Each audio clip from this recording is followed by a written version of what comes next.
Assam State ke yumlonnaba Manipur ke jiribam district ke lambi ayamba khudong thiningai oiba fibamda leirey. Jiribam district ke Helipad district hospital leiriba Ningsingkhul, Uchathol Harinagar, Bidyanagar amadi Aglipur hairiba khul manga asi phaoduna chatliba, Bidyanagar-Harinagar Lambi asi Shembidre hairi. Matam kayagi mamangdagi mari leinabasinda lambi asi sembinaba hajiduna laklabasu ngasi fauba sebidina thamba asida khunjasing penadre.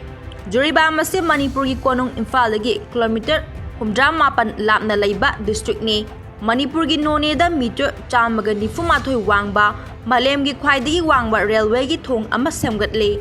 Railway project asi loirabadi passenger singna pung 2 makhai gi manungda kilometer 113 chatpa ngamhangadawi kilometer 113 sangba jiribam-imphal railway line asi laibak asigi broad gauge network ka imphal ga samnahangani adum oinamag jiribam manunggi oiba Maruoiba Lambi thong fagathanbasu mathau tari. Bidyanagar-Harinagar Lambi asi tha asigi tang 10 fawagi manungda semba haudrabadi lambi thinjinba yauna khongjang kaya changsilagani haina khunjasingna paumisingda ngasi fongdokre.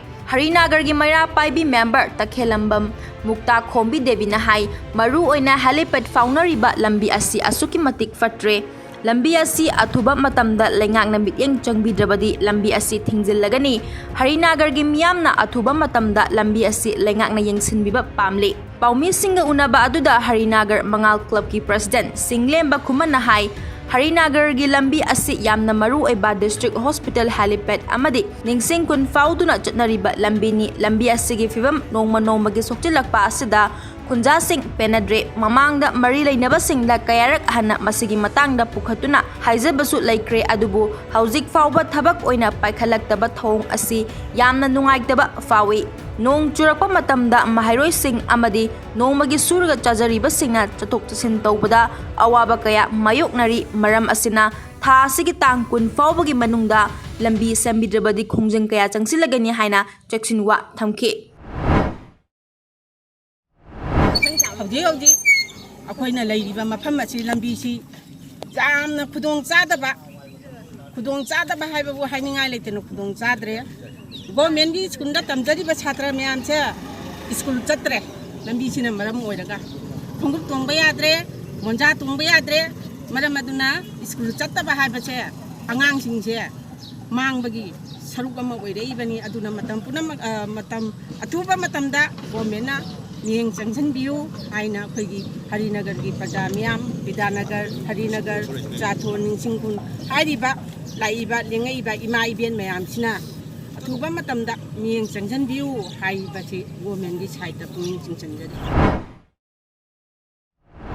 Laikai sida leiriba khunjasingna pelaktabadagi ngasi paliba sarkar asida koi kholau kya mamangdagi hanna laujagabasu hojik phawda aduga mari leinana thabak amta paikhat piraktabasi koi aduki matik nungaitaba phawi aduga lambi asi nong chuba matamda ekoi khungang asida laiba chhatra chhatri nongmagi surga chariba ima ibel singna chatpada khu jawna puthaba pham kaya yawna ekoi jamna khudong chadaba mayoknare aduna hariba lambi asi athuba matamda ngasi jun gi tang 10 ngasi dagi hauraga numit 10 ni 20 date 20 bogi manungda Shembidre taragadi akoina lambi asi ka mari lenana akoi akanba action kaya lokot chargani